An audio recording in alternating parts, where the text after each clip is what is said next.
হুজুর একটা গোপন কথা বলি। বলো ভাই, প্রেম ট্রেম না তো আবার?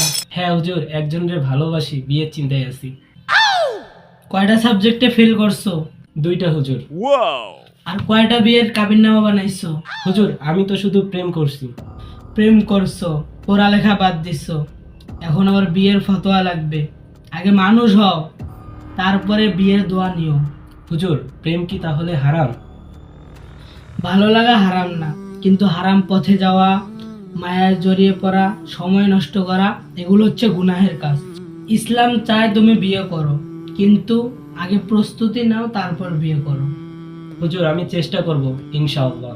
করো ভাই, তুমি পড়াশোনা শেষ করো, নিজেকে আগে গড়ো, তখন ইনশাল্লাহ হালাল ভালোবাসা তোমার অপেক্ষা করবে। আজকে থেকে প্রেম বাদ, পড়ালেখা শুরু। আর আমি দোয়া করব তোমার মনের মেয়েটাই তোমার হালাল হোক ইনশাআল্লাহ।